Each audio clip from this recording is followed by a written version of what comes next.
A day is one spin of the earth. A month is roughly one cycle of the moon. A year is one journey of the earth around the sun. Every one of those comes straight from nature. You could work them out just by looking at the sky. But the week, 7 days, that matches nothing. There is no movement of the sun, no phase of the moon, no rhythm anywhere in the heavens that takes exactly 7 days. The week is the one unit of time that nature never gave us. We made it up. And yet right now, almost 8 billion people in nearly every country on Earth all agree on what day of the week it is. So where did 7 come from, and why has it conquered the world?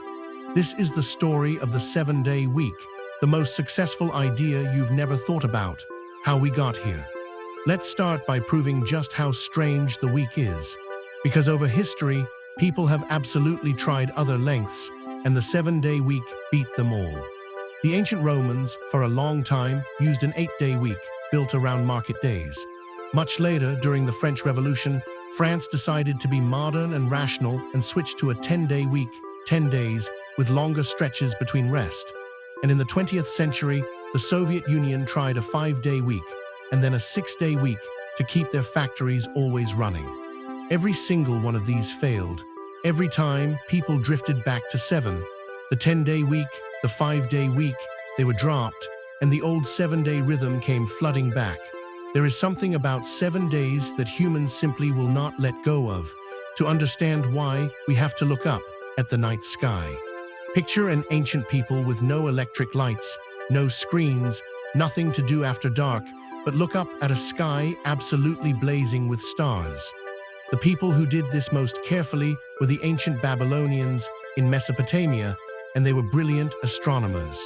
Night after night, they noticed that almost all the stars are fixed. They hold their patterns and wheel across the sky together, never changing their arrangement. But a few special lights did not behave like the others. A handful of bright objects slowly wandered, drifting against the background of fixed stars, moving on their own paths. And how many of these wandering lights were there? Exactly 7, the sun, the moon, and the 5 planets you can see with the naked eye: Mercury, Venus, Mars, Jupiter, and Saturn. 7 moving lights wandering through the heavens while everything else stayed still. To the ancient mind, this was profound. These 7 were clearly special, powerful, divine, watching over the world.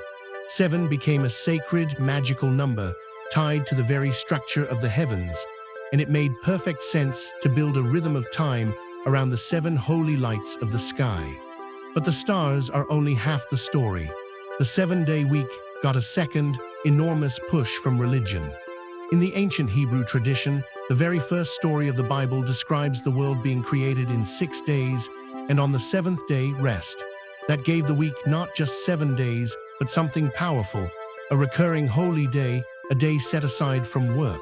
The Sabbath, a day to stop, to rest, to gather, to worship.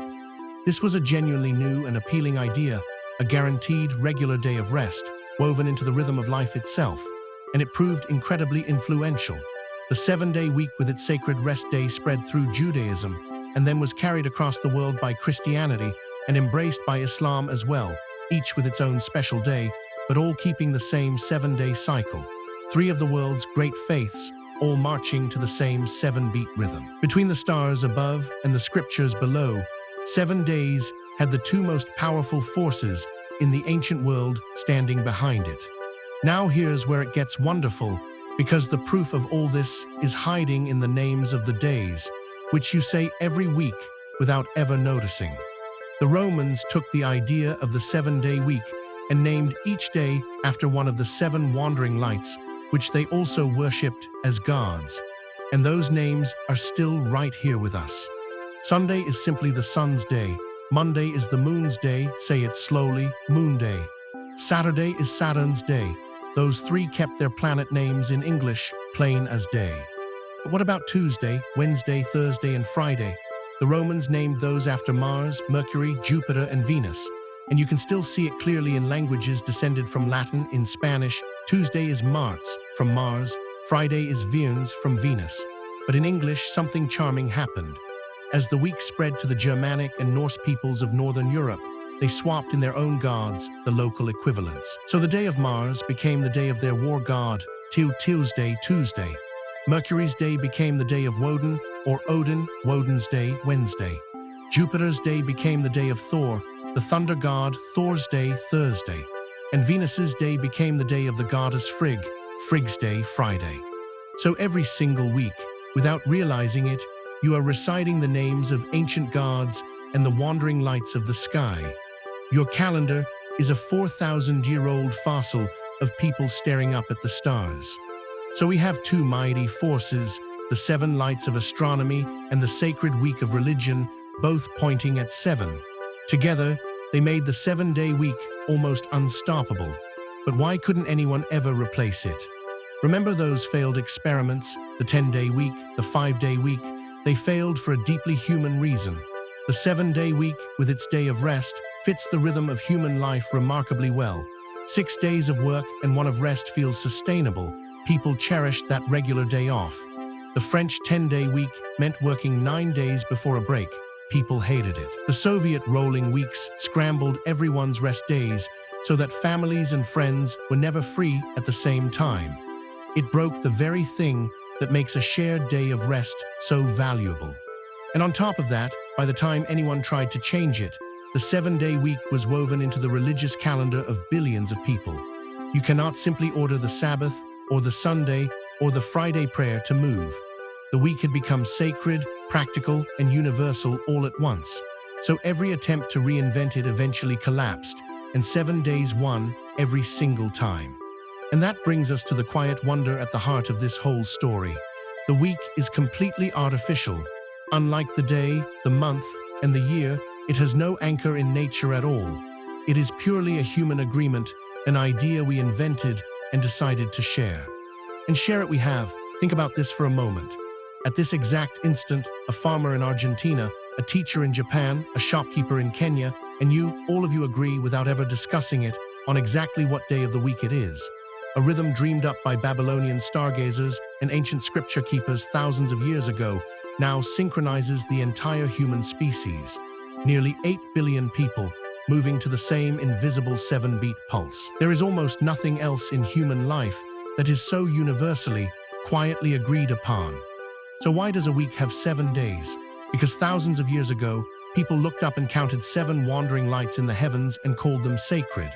Because an ancient story gave the world a 7th day of rest that people loved too much to give up.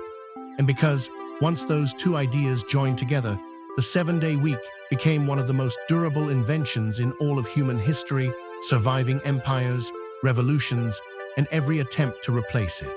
It's the one piece of time that the universe didn't hand us. We built it ourselves out of starlight and scripture, and then we taught it to the whole world.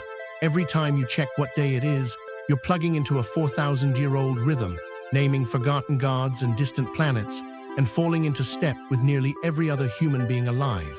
The week isn't in the sky or the seasons. It's the beat that humanity chose to march to together.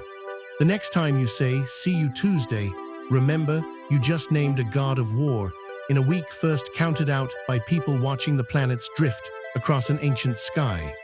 It makes you wonder how many other rhythms run our lives that we never stop to question. If you ever wondered how we got here, you're in the right place. See you in the next one.